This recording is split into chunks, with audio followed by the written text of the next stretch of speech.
Okay, guys, here's another kind of quick introduction onto how Bracket Masters software works. On the main screen, you've got to set up a new day, enter racers and cars, set up a new race, load the price of cars, restart race, racers count, and exit. On set up a new day, I'm not going to do it because of the demonstration I'm fixing to give you, but all that does is that takes any racer and car out of the previous race that you've ran. It does not delete any driver and or car information for that driver. It just basically takes him out of the race, clears the database, and lets you create a new race.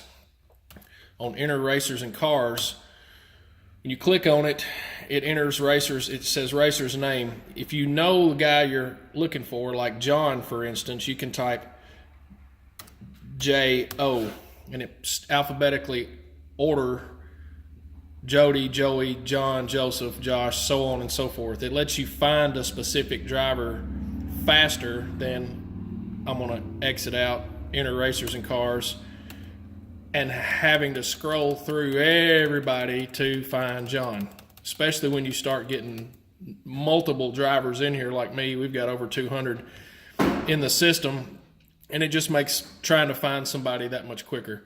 But for instance, we're on Chris P. When we enter Chris P., there's his car names. Car 1, Car 2, Car 3, Car 4, Car 5, Car 6. To change one, you just simply scroll down to the car you want to change and type something else, like Mustang. Very simple to add or delete or change his car names. When you're done editing, you press escape. The price of car, or number of cars, is 6 cars at $5 a car. It totals it up. He owes $30 to enter the race. That does not count for light money or buybacks. When you're done editing, you hit escape. Is this car racing? Yes or no? Yes, he's racing. What that did, when you look here, all these racers are not in, not in, not in. Chad is in the race. Charles is in the race. If we go down here to Chris P., he's in the race. That's all set up a new race day does, is take everybody out of the race. Or when you enter a car, driver and car name, it adds him to the race. All right, load price of cars. Price of cars at this track is $5. Price for buyback is $2. That's all it does. It just keeps track of it. It's just it does math for you real quick on the fly, and you don't have to think about it. Restart race. If for some reason your power is out or your computer crashes halfway through the race, when you finally get that fixed and the power comes back on, you can restart the race and it'll take you to the exact spot that the power went off. You won't lose any data. You won't lose any wins or losses. You can restart, very simply, restart the race exactly where you left off. Racers count. It pulls up the name of the driver and how many cars he's entered. So this race that we're fixing to run has a total car count of 40 and a total racers of 10. That's very important because you want to sign up everybody on paper. So you know that you're looking for 40 cars. When you start the race and you've got 38 cars or 42 cars, you know something isn't quite right. So by going to the racers count, you can look real quick, and it's easier than scrolling through the enter racers and cars section to find your error. It's just a very simple way to review and make sure your car count is correct before you go ahead and start the race. All right, we're going to start a race, and here we go. Random results. I can't stress that enough, guys. There's no rhyme or reason to what it just printed out on the screen. You can hit the R key and reshuffle it.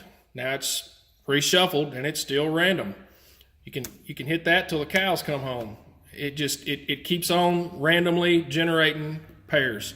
It will not, I repeat, will not make you run yourself until it's absolutely mathematically impossible.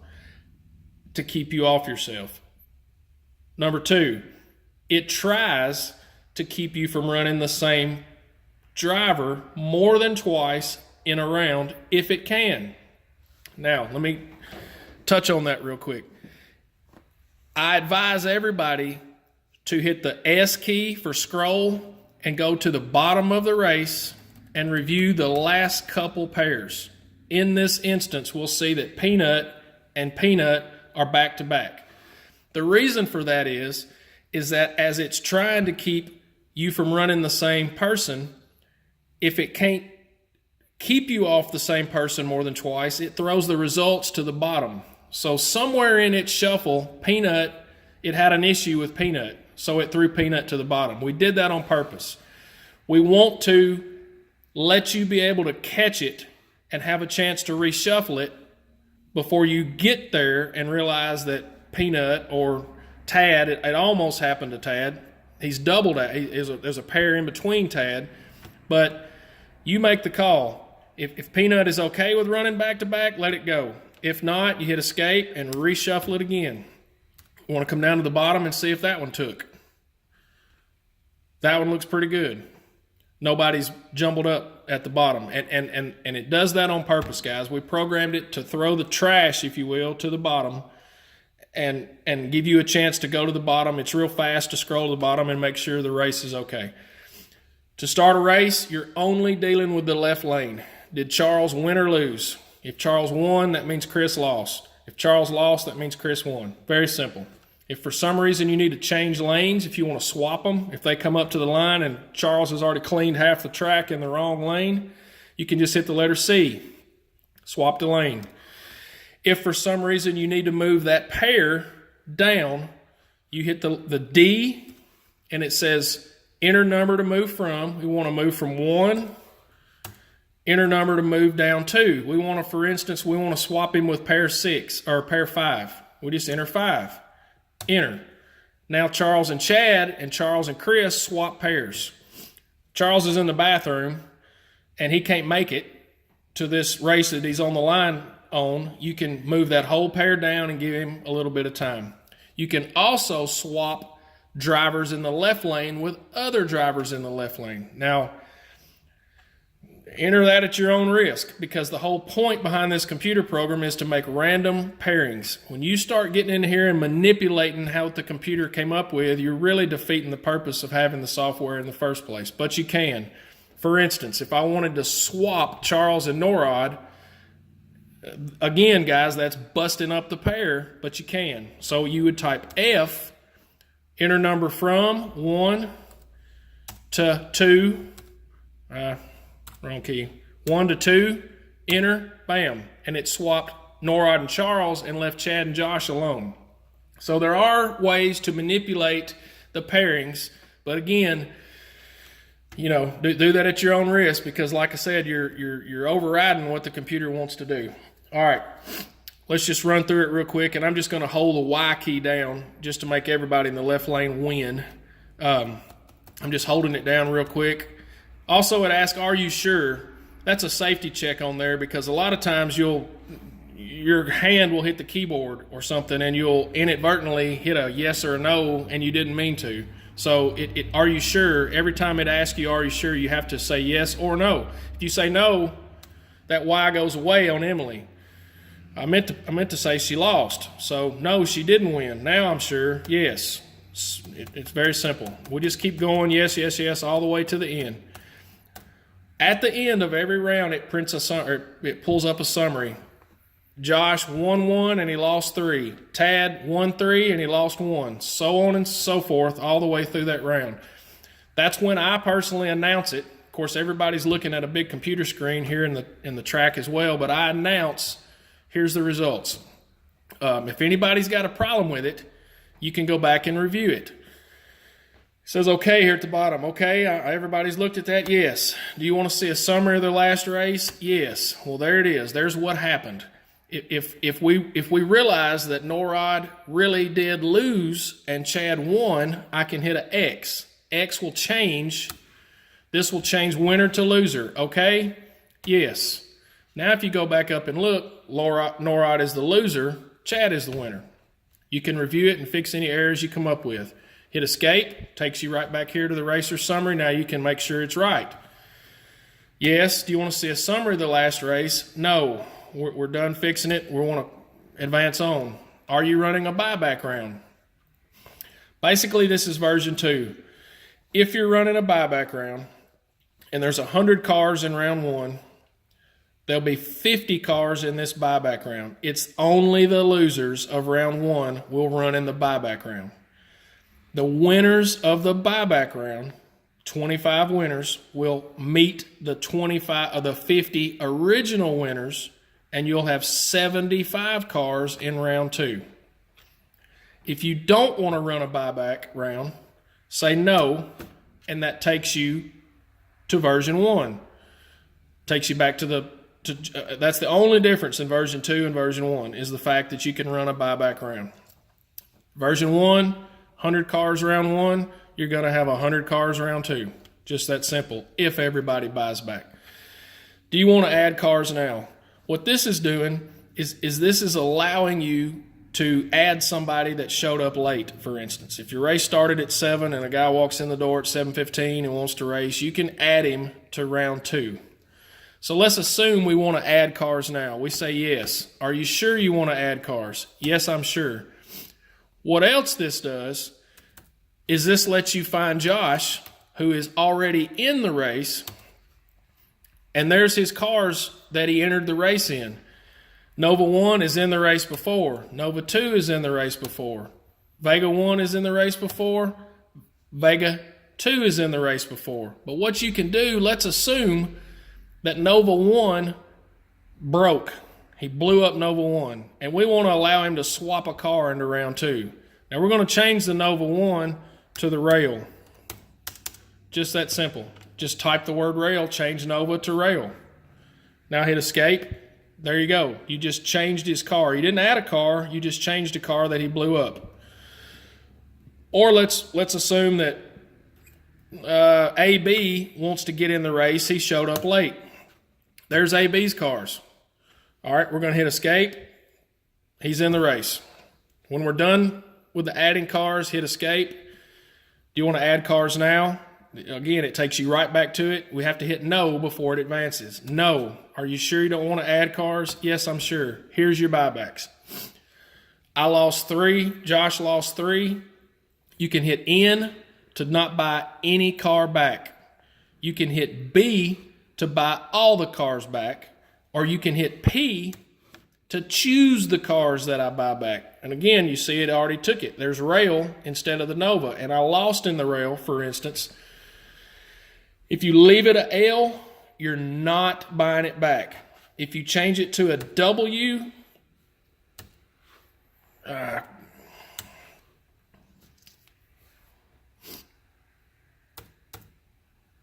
I'm sorry.